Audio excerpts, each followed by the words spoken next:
All right, so we're back in the Gospel of Matthew here on our Wednesday night Bible study.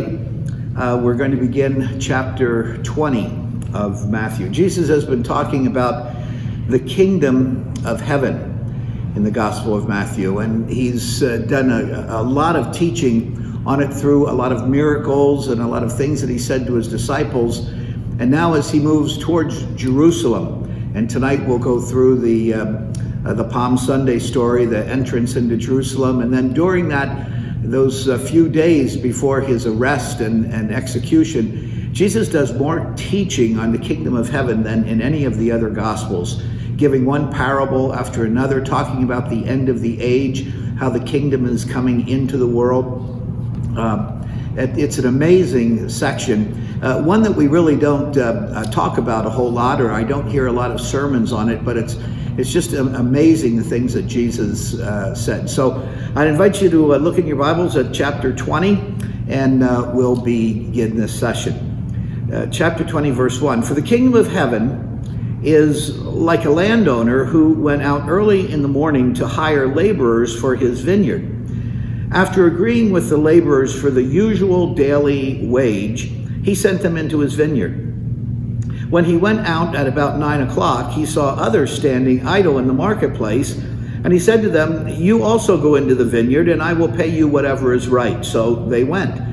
When he went out again about noon and about 3 o'clock, he did the same. And about 5 o'clock, he went out and found others standing around, and he said to them, "Why are you standing here idle all day?" They said to him, "Because no one has hired us." And he said to them, "You also go into the vineyard." When evening came, the owner of the vineyard said to his manager, "Call the laborers and give them their pay, beginning with the last and then going to the first." When those hired about 5 o'clock came, each of them received the usual daily wage. Now, when the first came, they thought they would receive more, but each of them also received the usual daily wage. And when they received it, they grumbled against the landowner, saying, "These have worked only 1 hour, and you have made them equal to us, who have borne the burden of the day and the scorching heat." But he replied to one of them, "Friend, I am doing you no wrong. Did you not agree with me for the usual daily wage? Take what belongs to you and go. I choose to give to this last the same as I give to you. Am I not allowed to do what I choose with what belongs to me? Or are you envious because I am generous? So the last will be first, and the first will be last." Notice at the beginning of this chapter, Jesus says, "For the kingdom of heaven is like the landowner" in this story. And then he tells the story that it doesn't matter whether someone comes into the kingdom 2,000 years ago or they come into the kingdom yesterday, they all receive the same reward. Now, of course, this is a teaching that he's making about the Jewish people, because as we know, as the gospel continues and then on into the book of Luke and into the epistles, we know that the gospel is going to the whole world. It's going to the Gentile world as well as the Jews. Now, the Jews felt privileged because they had been part of God's plan, his promised people, since the days of Abraham, over 2,000 years before this. And now it doesn't seem right to them that the Gentiles should come into the kingdom with no history, with no context, with none of these 2,000 years of the law and the temple and the stories that they have grown familiar with, that they just get the gospel. It doesn't seem right. And Jesus is saying, what seems fair in your mind is not the same as what's right in the Father's mind.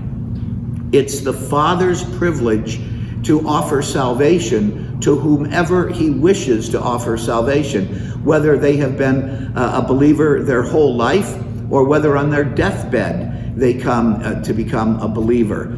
He said it's the Father's prerogative. It's not your reward for longevity, for being faithful for a lot of years. And you know, a lot of people struggle with that today. You know, here's a person who's been a miserable human being their whole life, and just a few days before they die, they accept Christ as their Savior and Lord. It's hard for them to understand that grace is extended not on the basis of the amount of time a person has been faithful, but on the fact that they have received Christ as their Savior and Lord.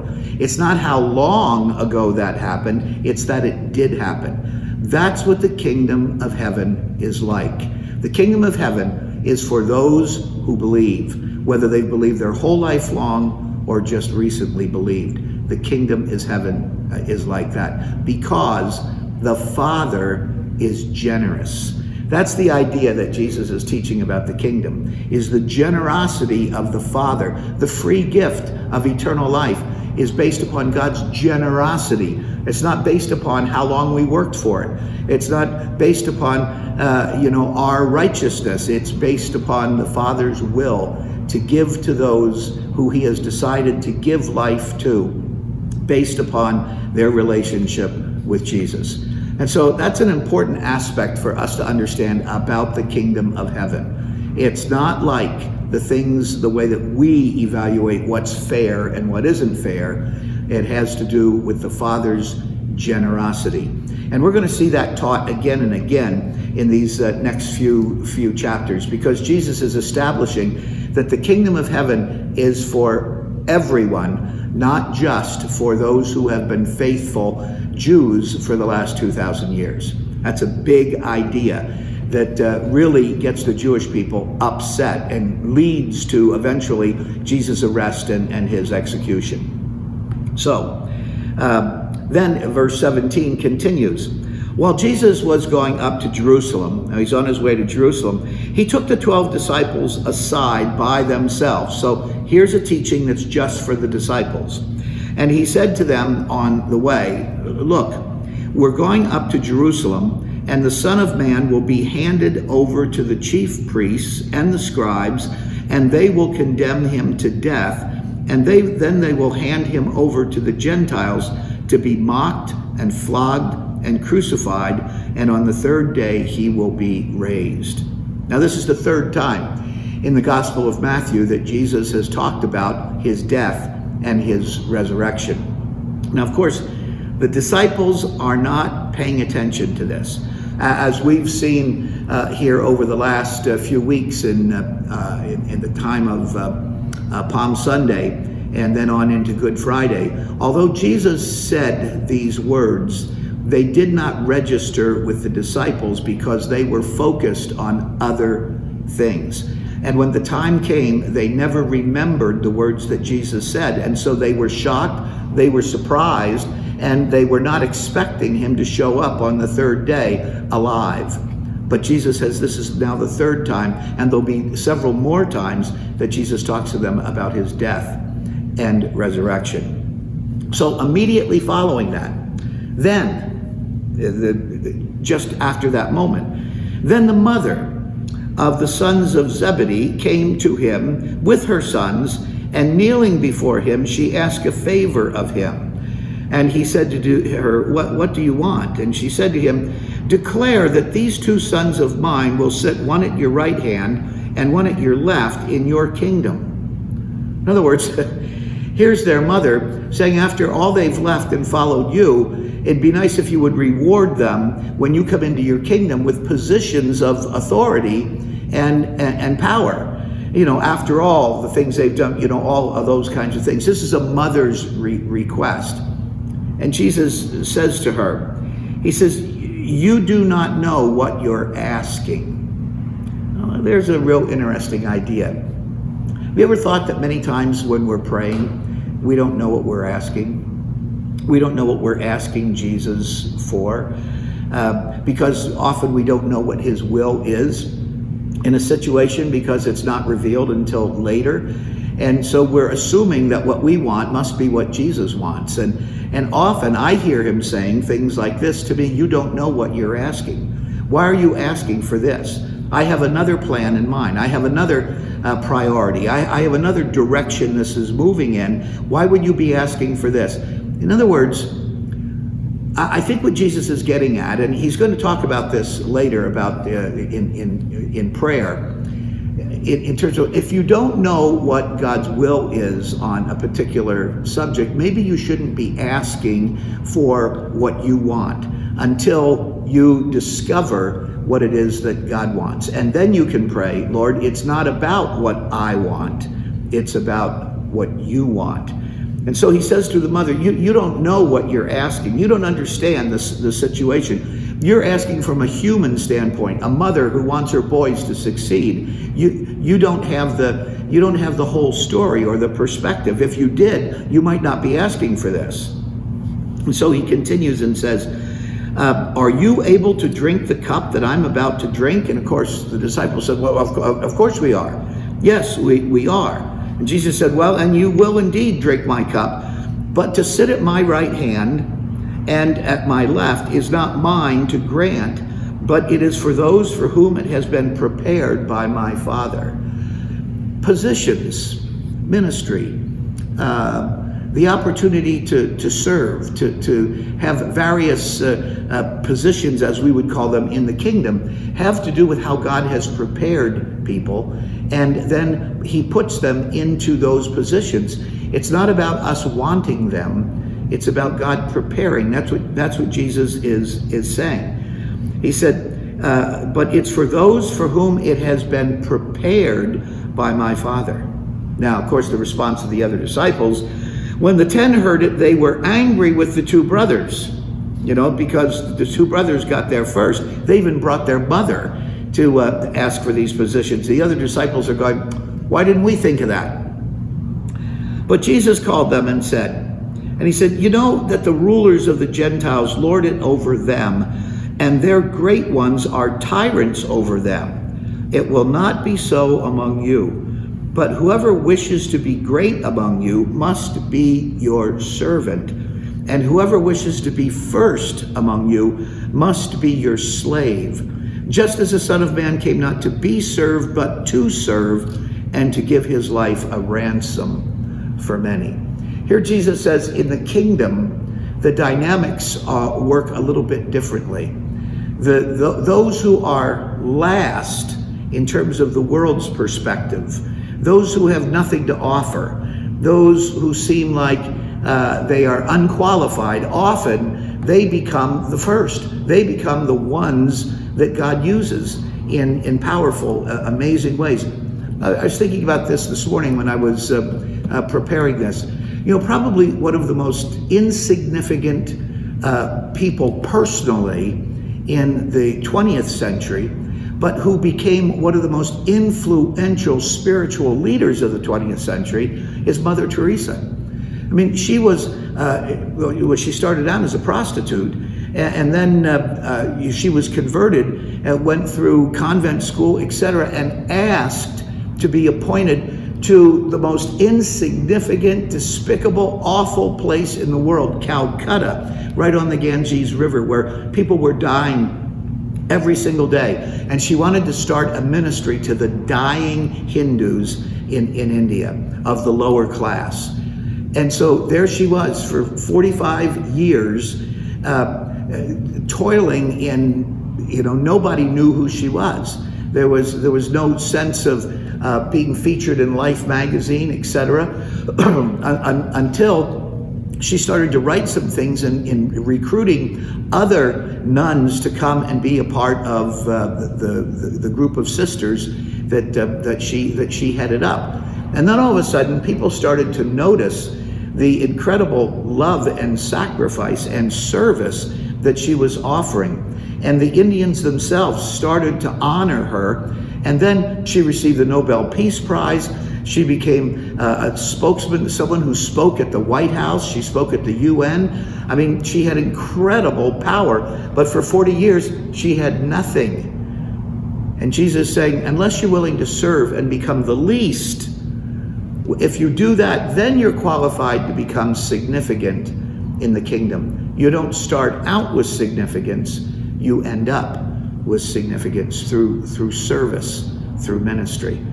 Wow. Wonder how the disciples who were thinking about who was going to be the prime minister and who's going to be the secretary of state in Jesus' kingdom when he comes into it, I wonder how they started to think about this. Well, gee, Maybe we shouldn't have these positions. Everything is upside down in the kingdom, from our culture to the culture of the kingdom. And Jesus wants to establish this. It's through service, it's through ministry that significance occurs. Then he goes on. Now, as they were leaving Jericho on their way to Jerusalem, a large crowd followed him, and there were two blind men sitting by the roadside. And when they heard that Jesus was passing by, they shouted, "Lord, have mercy on us, Son of David." And the crowd sternly ordered them to be quiet, but they shouted even more loudly, "Have mercy on us, Son of David." And Jesus stood still and called them, saying, "What do you want me to do for you?" And they said to him, "Lord, let our eyes be opened." And moved with compassion, Jesus touched their eyes, and immediately they regained their sight and followed him. There's an example of what Jesus was just talking about. The least in the world becomes significant in the kingdom. These two blind men were shushed by the crowd, because in that culture, if you were sick, if you were injured, healing came to you if someone noticed you, if someone who had the ability to heal, a great healer, a physician, a teacher, saw you and wanted to make an impact in your life, then you would be qualified to have them do whatever it was that they did. But you didn't call out to them. And that was improper. And so they were shushing them, but they yelled even more because they were desperate. And when Jesus hears them, he responds to their request, and their sight returns. They now can see. And immediately they regained their sight, and they became disciples. They followed him. Wow. Another interesting story here. And when they had come near Jerusalem, and here's the Palm Sunday story, and had reached Bethphage at the Mount of Olives, Jesus sent two disciples, saying to them, "Go into the village ahead of you, and immediately you will find a donkey tied and a colt with her. Untie them and bring them to me. And if anyone says anything to you, just say this, 'The Lord needs them,' and he will send them immediately." Now this took place to fulfill what had been spoken through the prophet, saying, "Tell the daughter of Zion, look, your king is coming to you, humble and mounted on a donkey, and on a colt, the foal of a donkey." Now, again, remember, Matthew is through his whole gospel writing to Jewish people, some who are believers and some who are not yet believers, is connecting the idea that Jesus is the Jewish Messiah. And so the fulfillment of Old Testament prophecy about the Messiah is very important to Matthew. And so he quotes the Old Testament to show how Jesus is fulfilling those prophecies. And this one from the book of Zechariah, Jesus literally fulfills. Now the disciples went and did as Jesus had directed them. They brought the donkey and the colt and put their cloaks on them, and he sat on them. And a very large crowd. Now, let me just remind you that this is Passover season. Jesus and his followers are coming from Galilee down to Jerusalem to celebrate the Passover. And there are thousands and thousands of other pilgrims who are coming not only from Galilee, but from other places in Judea and from other places in the world, Jews from other places in the world coming to the temple to celebrate Passover, which was required of them. And so the place is packed. They've been hearing stories about Jesus, the things he's been doing. Many of them have probably been part of the groups of people who have been part of his ministry. Some maybe where he fed 5,000 people, another time where he fed 4,000 people, another time where he healed people, the Sermon on the Mount, where great crowds gathered and heard him, and now they're coming to Jerusalem. And Jesus, in a very self-conscious fulfillment of the Old Testament prophecy of Zechariah, which the people knew well, that the Messiah would come into Jerusalem riding on a donkey. They knew that. They see Jesus doing that. And now it says, they spread their cloaks on the road, and others cut branches from the trees and spread them on the road. And the crowds that went ahead of him and that followed were shouting, "Hosanna to the Son of David. Blessed is the one who comes in the name of the Lord." Again, an Old Testament reference from the book of Psalms about how the Messiah will be welcomed in Jerusalem. It's fulfilled. And when he entered Jerusalem, the whole city was in turmoil, asking, "Who is this?" And the crowds were saying, "This is the prophet Jesus from Nazareth in Galilee." And the implied the question there is, could he be the Messiah? Will this be the year that the Messiah eats the Passover in Jerusalem with us? And so the expectation is high. Now you would think, having all of this excitement and all of this triumphant kind of fervor that's happening, Jesus might go in and pronounce to the people that I am the Messiah, I am here. But he doesn't. Jesus is on another agenda. Jesus is not here to pick up a throne. He's not here to take a crown and put it on his head. That's not his mission. Although that might be the mission that the disciples think that he's on, and that many of the people think that he's on. But Jesus has another agenda in mind, and we see that happening here in verse 12.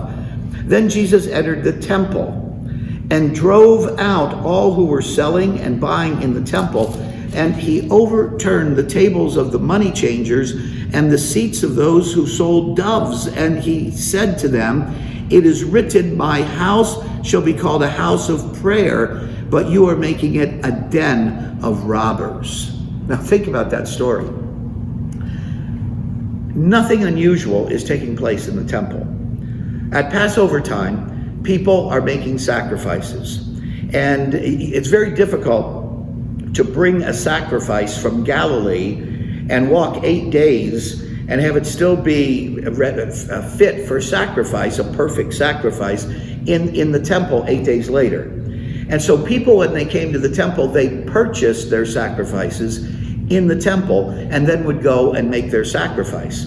Whether it was a lamb, whether it was a ram, whether it was some kind of bird, or it was some kind of grain offering or a food offering or something else, they purchased it in the temple. So before you went into the area where sacrifice was made, usually there was an appointment or an established time, you had to buy that item that you were sacrificing in the temple. And you had to purchase it with temple money. Now, temple money was very different from Roman money. And so you had to exchange your Roman money for temple money, and the exchange rate was about 2 to 1. 2 Roman coins for 1 temple coin. And so there was a sense of, it's not exactly extortion, but the people expected that this is the way that the merchants, this is the way that the people who were part of the temple operation, this is the way that they made a living. It's like in almost any third world country. If you are going through customs, or if you are going to the border to pass over, it's expected that maybe a little tip or a graft or something, some money is exchanged to make your way easier. It's just expected. It's the way that the world operates. And so nobody was upset about this except Jesus. And Jesus said, this should not be happening in the temple. My Father's house, the temple, is to be a house of prayer, period. And you have made it into a den of thieves and robbers. And so he calls out the practice of the exchange of money and the purchasing of temple sacrifices with temple money. He calls that out as extortion. You've made that a den of thieves and robbers. Now, these are all people who are employed by the priests. They're employed by the temple community. And there's no sense that they're thieves or robbers except from Jesus' perspective. To do this in God's house, to rip people off under the guise of making sacrifice, he says is thievery. It's robbery. And so he drives them out. Other gospel writers tell us he made a whip, and he whipped them as he was driving them out. This should not be taking place here. This did not win Jesus a lot of points with the religious community at all. But now watch the rest of the story. Now the blind and the lame came to him in the temple, and he cured them. Now, one of the things that never happened is that People who were sick didn't come to the temple to be cured. Remember the story of the man in the Gospel of John who was born blind, who was born crippled? He was by the pool of Siloam. This is where he hoped to get well. Others would sit on the steps outside the temple. They would sit in the porticos and the other places around the temple, but they never came into the temple. When Jesus was there, they came into the temple for him to cure them. In other words, Jesus is saying, my Father's house is not to be a den of thieves and robbers. It's to be a house of prayer, and part of prayer is bringing wholeness into people's lives. So come unto me, and they came. The blind, the lame came to him in the temple, and he cured them. But when the chief priests and the scribes saw the amazing things that he did, and heard the children crying out in the temple, Hosanna to the Son of David, they became angry and said to him, do you hear what these are saying? Jesus said to them, yes, have you never read? Again, Matthew fulfills another prophecy. Out of the mouths of infants and nursing babies, you have prepared praise for yourself. And that passage speaks of the Messiah. And he left them and went out of the city to Bethany to spend the night there. Many people have wondered, why didn't Jesus spend the night in Jerusalem with the people? You know, he already had the enthusiasm of the people. He had the support of the people. Why not keep nurturing it, spend the night there? But instead, he goes out to Bethany, which is, quite a ways away. That's where Mary and Joseph and Martha, that's where they lived, in Bethany. And Jesus goes and spends the night there. He left them and went out of the city to Bethany and spent the night there. Now in the morning, when he returned to the city, he was hungry. And seeing a fig tree by the side of the road, he went to it and found nothing at all on it but leaves. And he said to it, may no fruit ever come from you again. And the fig tree withered at once. Wow. Now when the disciples saw it, they were amazed, saying, how did the fig tree wither at once? And Jesus answered them, truly I tell you, if you have faith and do not doubt, not only will you do what has been done to the fig tree, but even if you say to this mountain, be lifted up and thrown into the sea, it will be done. Whatever you ask for in prayer with faith, you will receive. Now, here Jesus is talking about faith. Faith, again, connects with believing what God's word says. So when we act in terms of what God's word says, and ask Jesus for the power to do it, it will be done. Now, he's not talking about outrageous things. If you say to the traffic on Victory Boulevard, stop, it's not like it's going to automatically stop because you asked it in Jesus' name or because you prayed about it. He's talking about the faith that whatever it is God's will, if you act on what you know to be God's will, it will be done. If God's will is to stop the traffic on Victory Boulevard and you act on that, it will stop. I had one of my profs in seminary that used to say, one of the ways you discover what God's will is and what God's will isn't is by what happens. If what you think is God's will doesn't happen, guess what? It must not have been God's will. If you act on what you think is God's will and it does happen, it was God's will. That's what Jesus is getting at. Your faith is connected with the object of its faith. Your faith is connected with what God has said, what Jesus has said. You act on that.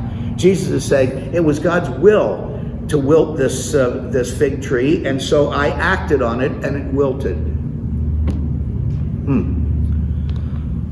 Well, when he entered the temple, the chief priests and the elders of the people came to him as he was teaching and said, by what authority are you doing these things, and who gave you this authority? I mean, basically they're asking is, who do you think you are?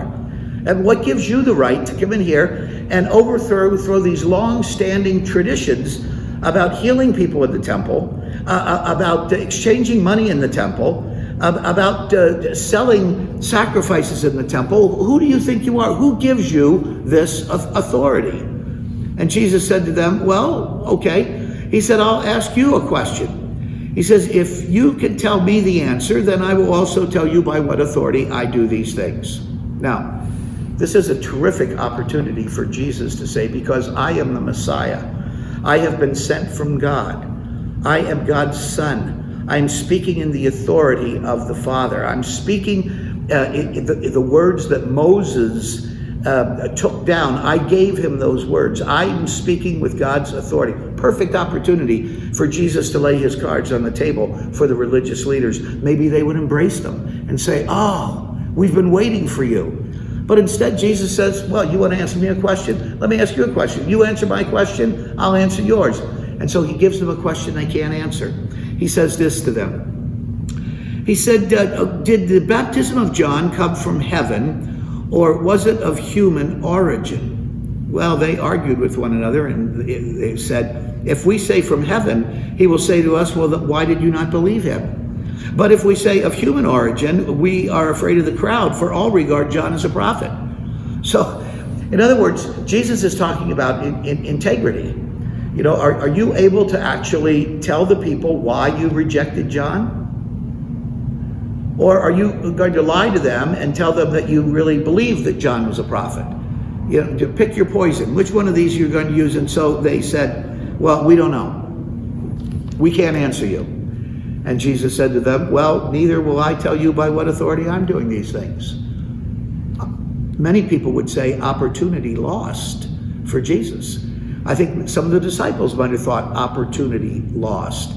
You know, you should be talking to the religious leaders about who you are and about your authority so that they will confess you as Christ just as we have. But instead, Jesus closes down the discussion and instead tells them a parable. Now, what do you think? And he's still talking to the religious leaders. A man had 2 sons. And he went to the first and said, son, go and work in the vineyard today. And he answered, I will not. But later he changed his mind and went. The father went to the second and said the same. And he answered, I go, sir, but he did not go. Which of the 2 did the will of his father? They said, the first. Jesus said to them, truly I tell you, the tax collectors and the prostitutes are going into the kingdom of God ahead of you. For John came to you in the way of righteousness, and you did not believe him. But the tax collectors and the prostitutes believed him, and even after you saw it, you did not change your minds and believe him. You're like the second son. You don't do what the Father wants you to do. But the tax collectors, now here's what he's saying, they're closer to the kingdom of heaven than you are. Now, in the Pharisees, in the religious leaders, the priest's mind, they were close to the kingdom of heaven, if not already in it. And the tax collectors and prostitutes were clearly out of it because of what they did, their style of life. And Jesus says, no, it's exactly the opposite way. You're the second son who said, yes, we'll serve you, but never did. The prostitutes and the tax collectors are like the first son who said, we're going to do our own thing, but then believed. See what Jesus is saying? This is not the way to win friends and influence people. If the friends and people you want to influence and win are the Pharisees and the priests and the scribes, he just shut them down. And then he tells them another parable about them. He says, listen to another parable. See if you get this one. He says, there was a landowner who planted a vineyard, who put a fence around it and dug a wine press in it and built a watchtower. And then he leased it to tenants and went to another country. And when the harvest time had come, he sent his slaves to the tenants to collect his produce. But the tenants seized the slaves, beat one, killed another, and stoned another. Again, he sent another slave, at more than the first, and they treated them the same way. Finally, he sent his son to them, saying, they will respect my son. But when the tenants saw the son, they said to themselves, this is the heir. Come, let us kill him and get his inheritance. So they seized him, threw him out of the vineyard, and killed him. Now when the owner of the vineyard comes, what will he do to those tenants? And they said to him, he will put those wretches to a miserable death and lease the vineyard to other tenants who will give him the produce of the harvest time. And Jesus said to them, have you never read in the scriptures, the stone the builders rejected has become the cornerstone? This was the Lord's doing, and it was amazing in our eyes. Once again, he quotes scripture and says that scripture is written of me. And therefore I tell you, he applies it now, the kingdom of heaven will be taken away from you.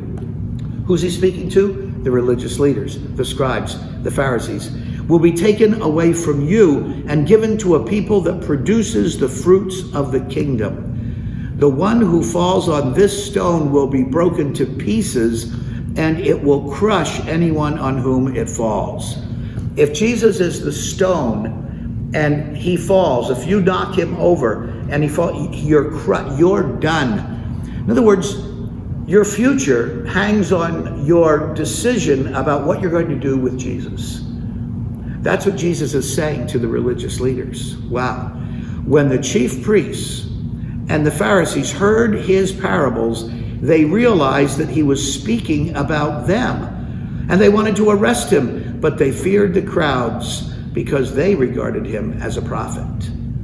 Jesus still has his authority from the people at this time. And so they listen to him.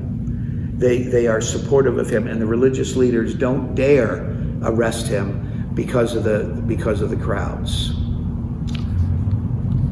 Let's take one more parable here tonight.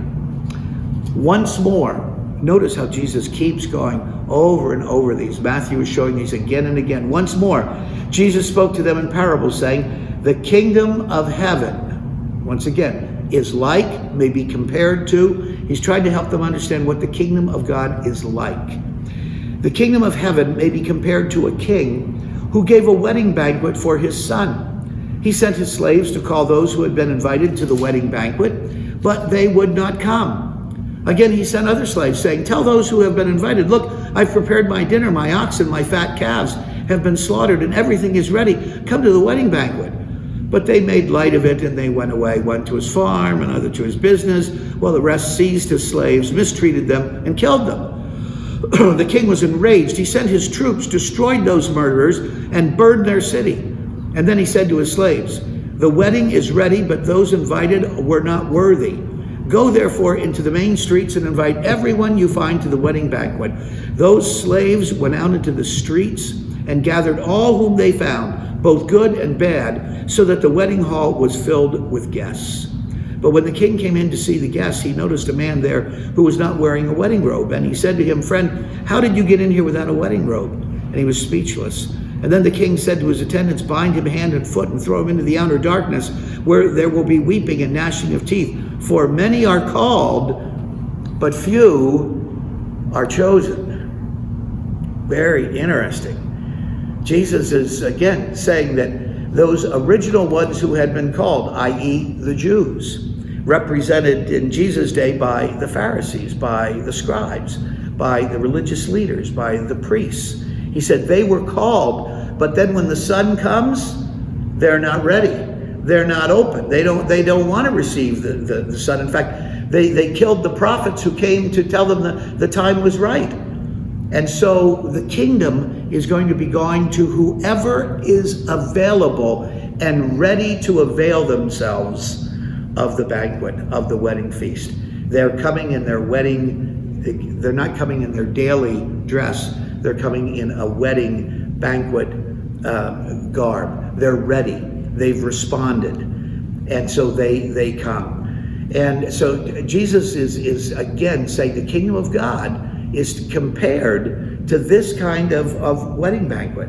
There are those who were invited who didn't show up, and now they're excluded. In fact, they're destroyed. And then the invitation goes to whosoever will respond, and they come. Many are called, but few are chosen. So there's conditions in terms of coming to the King. And what we know is the condition is putting your faith and trust in the finished work of Jesus Christ. And if you do, anybody can come. It's open, it's available to everyone if you will simply respond to the invitation and come by means of Jesus. See, he's making it very clear that he is their Messiah.